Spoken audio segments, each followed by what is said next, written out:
Early in my career, I learned that presence outweighs position, and that sometimes the most important thing you can bring into the room is the courage to speak up when it matters most. Hi there, I'm Joanna, founder and chief empowerment officer of Insight. In this episode of the series, It's Not Me, It's You, I share a personal story about my experience with presence. It was the early 2000s. I was an account manager for a local team at a radio research company. We were in the middle of a seismic shift in the industry, moving from handwritten diaries to a brand new passive signal detection technology to measure listenership. It sounds technical, and it is, and was, and is, but it was also very emotional. The broadcasters were nervous. The new system gave different results. And in our case, it was further complicated by working with a European software partner whose business model was based on average minute measurements, while the US model at the time was based on average quarter hour measurements. Don't need to get too much in the details. The important thing is that they were very different, and it was a lot of change for the industry. I was working with the Houston team. Broadcasters at the time did not want average minute estimates. But I didn't realize how close we were to that becoming a reality until one very high stakes meeting. Some of the people watching this in my feed were on that meeting.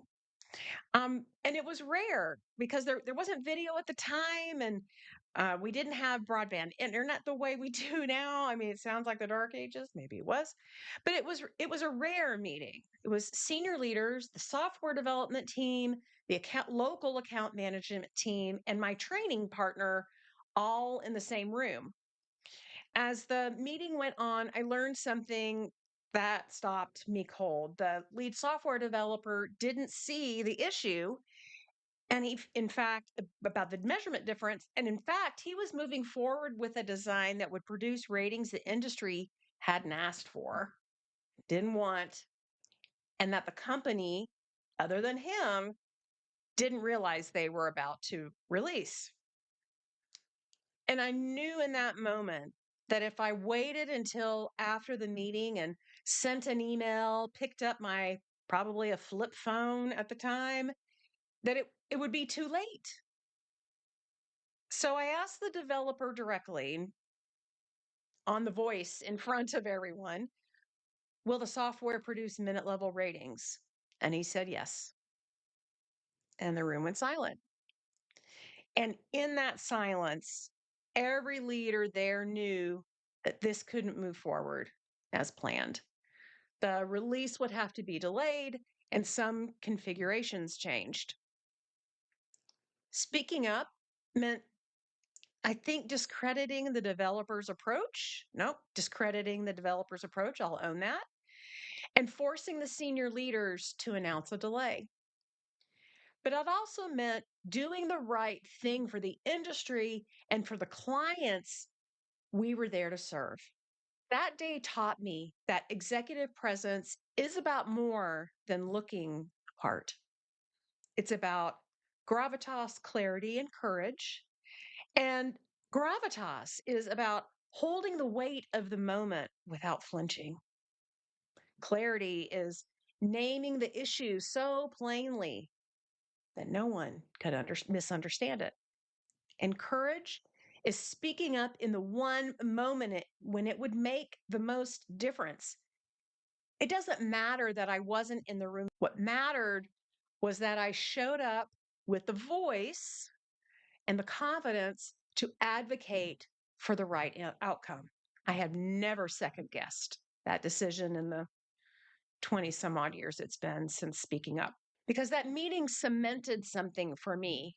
I was the expert in what our boots on the ground clients needed. And my job then was to tell the truth. Well, I guess it's still my job now to tell the truth and advocate for those clients and the clients I have now, and just advocating when it's the right thing. And even if it's uncomfortable, from that day forward, I prepared high stakes meetings differently. I didn't just think about what I might say.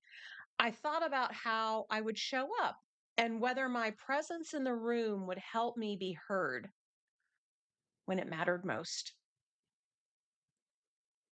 Sometimes the gap between your potential and your perception isn't about skill, it's about presence. Yes, titles may open doors, but presence changes outcomes. So here's my challenge for you. Before your next big meeting, decide in advance what's the one thing you must advocate for if it comes up. And if that moment arrives, will you be ready to speak with clarity, courage, and presence?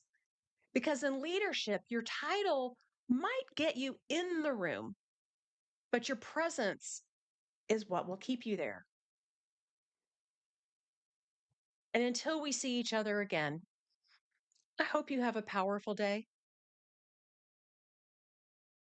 For those of you who are not familiar with your Enneagram type, please consider using this QR code to a link to a specially priced Enneagram Compass assessment, as well as a 90-minute debrief with me to better understand your type, where it might be tripping you up. This is my preferred exam.